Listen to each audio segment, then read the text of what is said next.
Hello there, students. Welcome to Hip to History with Mr. Green and Mr. Sweeney. Today we will be reading the book Stamped by Jason Reynolds and Ibram Kendi. In episode 1, I will be reading to you the introduction to the book, and in episode 2, you can look forward to Mr. Green reading you chapter 1. So to start off, dear reader, to know the past is to know the present. To know the present is to know yourself. I write about the history of racism to understand racism today. I want to understand racism today to understand how it is affecting me today. I want you to understand racism today to understand how it is affecting you and America today. The book you are holding, or in this case Mr. Sweeney is holding, is a remix of my book, Stamped from the Beginning, a narrative history of racist and anti-racist ideas. A racist idea is any idea that suggests something is wrong or right, superior or inferior, better or worse about a racial group. An anti-racist idea is any idea that suggests that racial groups are equals. Racist and anti-racist ideas have lived in human minds for nearly 600 years. Born in Western Europe in the mid-1400s, racist ideas traveled to colonial America and have lived in the United States from its beginning.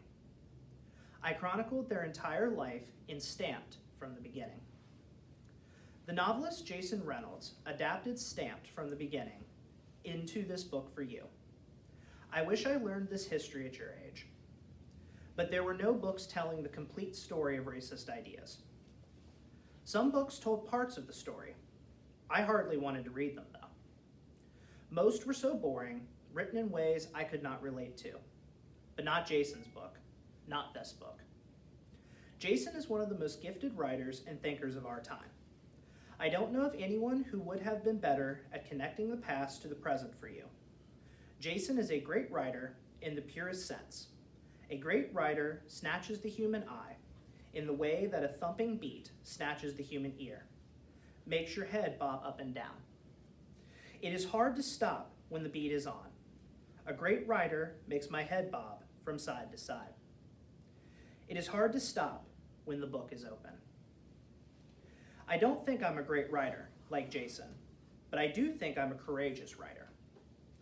I wrote Stamped from the Beginning with my cell phone on, with my television on, and with my anger on, with my joy on, always thinking on and on. I watched the televised and untelevised life of the shooting star of the hashtag Black Lives Matter movement during America's stormiest nights. I watched the televised and untelevised killings of unarmed black human beings at the hands of cops and wannabe cops.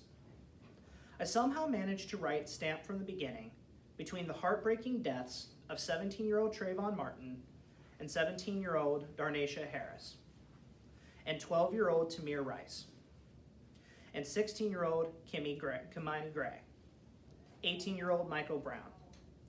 The heartbreaks that are a product of American history, of racist ideas, as much as a history of racist ideas.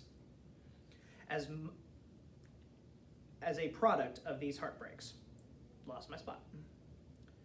Meaning, if not for racist ideas, George Zimmerman would not have thought the hooded Florida teen who, like LeBron James, hip-hop, and South Park, had to be a robber. Zimmerman's racist ideas in 2012 transformed an easygoing Trayvon Martin walking home from a 7-Eleven, holding a watermelon juice and Skittles into a menace to society, holding danger. Racist ideas cause people to look at an innocent black face and see a criminal. If not for racist ideas, Trayvon would still be alive. His dreams of becoming a pilot would still be alive. Young black males were 21 times more likely to be killed by police than their white counterparts between 2010 and 2012. According to federal statistics, the the underrecorded, underanalyzed racial disparities between female victims of lethal police force may be even greater. Black people are 5 times more likely to be incarcerated than whites. I'm no math whiz, but if black people make up 13% of the US population, then black people should make up somewhere close to 13% of the Americans killed by the police, and somewhere close to 13% of the Americans sitting in prisons. But today, the United States remains nowhere close to racial equality. African Americans make up 40% of the incarcerated population. These are racial inequalities older than the life of the United States. Even before Thomas Jefferson and the other founders declared independence in 1776, Americans were arguing over racial inequalities, over why they exist and persist, and over why white Americans as a group were prospering more than black Americans as a group. Historically, there have been 3 groups involved in this heated argument, both segregationists and assimilationists, as I call these racist positions in Stamped from the Beginning. Think black people are to blame for racial inequality. Both the segregationists and the assimilationists think there is something wrong with black people, and that's why black people are on the lower and dying end of racial inequality. The assimilationists believe black people as a group can be changed for the better, and the segregationists do not. The segregationists and the assimilationists are challenged by anti-racists. The anti-racists say there is nothing wrong or right about black people and everything wrong with racism. The anti-racists say racism is the problem in need of changing, not black people. The anti-racists try to transform racism. The assimilationists try to transform black people. The segregationists try to get away from black people. These are the 3 distinct racial positions you will hear throughout Stamped: racism, anti-racism, and you. The segregationists, the assimilationists, the anti-racists, and how they each have rationalized racial inequality. In writing Stamped from the Beginning, I did not want to just write about racist ideas. I wanted to discover the source of racist ideas. When I was in school and first really learning about racism, I was taught the popular origin story. I was taught that ignorant and hateful people had produced racist ideas, and that these racist people had instituted racist policies. But when I learned the motives behind the production of racist ideas, it became obvious that this folktale, though sensible, was not true. I found that the need of people, powerful people, to defend racist policies that benefited them led them to produce racist ideas. And when unsuspecting people consumed these racist ideas, they became ignorant and hateful. Think of it this way. There are only 2 potential explanations for racial inequality: for why white people were free and black people were enslaved in the United States. Either racist policies forced black people into enslavement, or animalistic black people were fit for slavery. Now, if you make a lot of money enslaving people, then to defend your business, you would want people to believe that black people are fit for slavery. You will produce and circulate this racist idea to stop abolitionists from challenging slavery, from abolishing what is making you rich. You see the racist policies of slavery arrive first, and then racist ideas follow to justify slavery.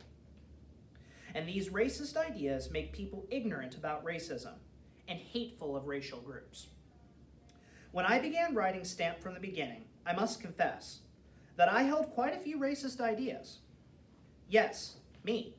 I'm African American. I'm a historian of African Americans.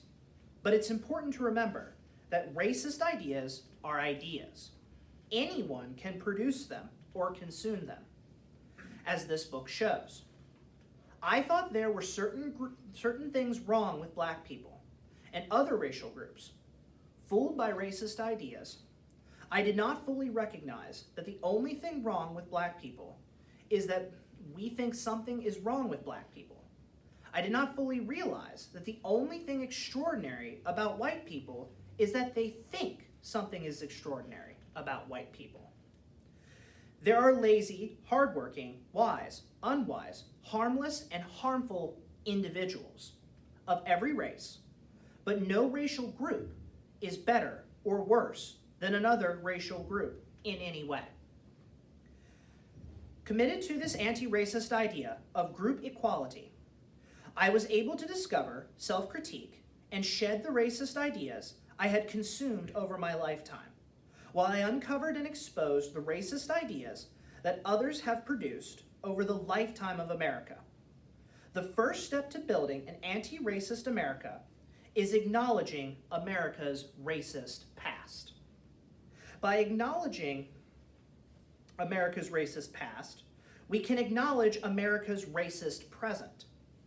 In acknowledging America's racist present, we can work towards building an anti-racist America.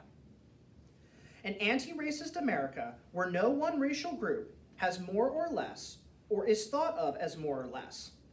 An anti-racist America where the people no longer hate on racial groups or try to change racial groups. An anti-racist America where our skin color is as irrelevant as the colors of the cloths over our skin. And an anti-racist America is sure to come. No power lasts forever. There will come a time when Americans will realize that the only thing wrong with black people is that they think something is wrong with black people. There will come a time when racist ideas will no longer obstruct us from seeing the complete and utter abnormality of racial disparities. There will come a time when we will love humanity, when we will gain the courage to fight for an equitable society, for our beloved humanity, knowing intelligently, and when we fight for humanity, we are fighting for ourselves. There will come a time, maybe, just maybe, that time is now.